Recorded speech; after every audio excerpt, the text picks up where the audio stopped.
Let me say something about the idea of subaltern voices. The word voice there is a metaphorical word.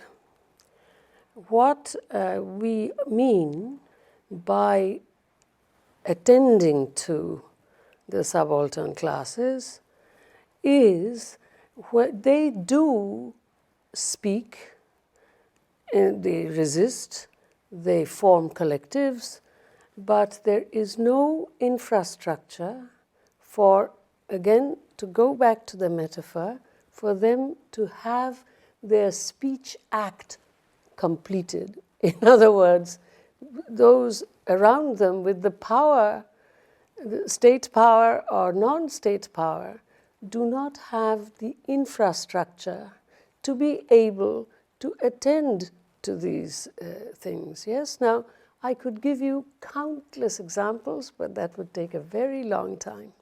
So it's not a question of someone trying literally to listen to muted voices. That's a metaphorical description of building infrastructure so that the citizen who is cut off from the structures of the state or social mobility can actually access them. That's what it is. It's not like top-down help.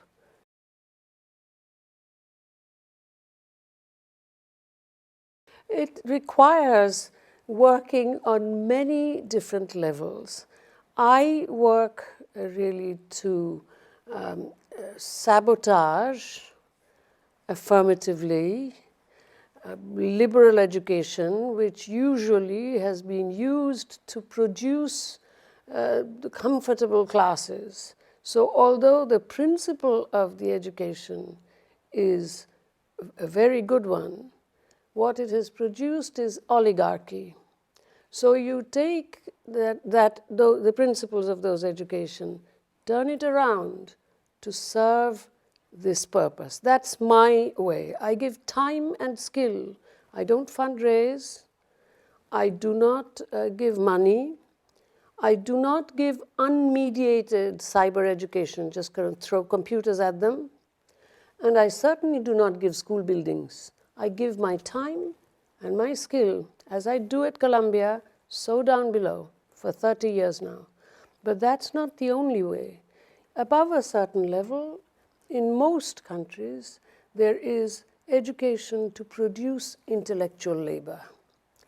Below that level, since one is only interested in manual labor from these kinds of people, either there is education to make employable, and that's considered politically correct, or there is education where answers to questions are memorized and forgotten after the exam so that the degrees are not taken seriously except to produce statistics. The Human Development Index asks how many years of schooling. That's quantitative. But when it's our own children, we go to all kinds of universities and schools to find where the education is good. That's quality control.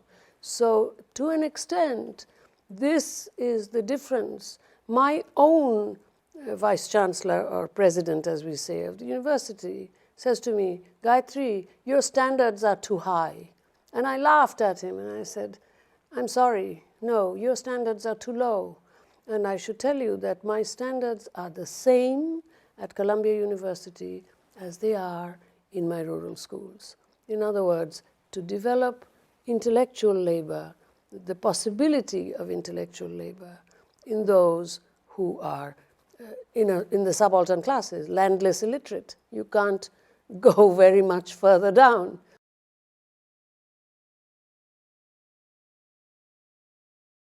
Truthfulness.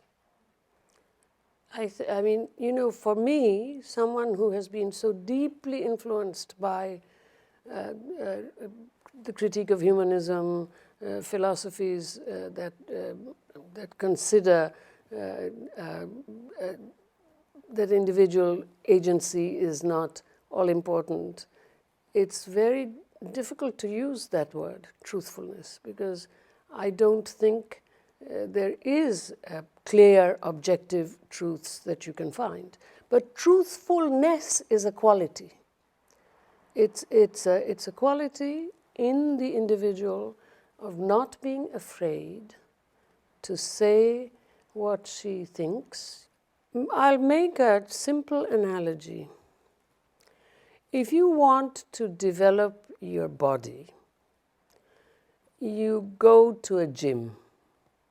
If you want to get somewhere fast, you fly in an airplane. You're not going to be able to build your body to fly as fast as an airplane. It's the same way with the mind.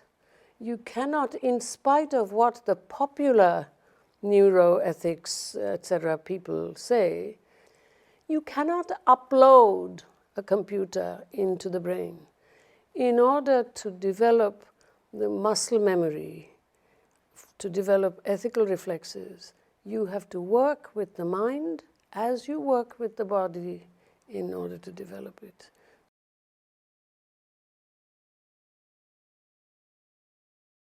I can only say what I learned from my parents. Think about other people. Think about other people. You will have a much more satisfying life. That's why, and I say to my students, don't look above and complain. Look below and see how much you have. And those are my pieces of advice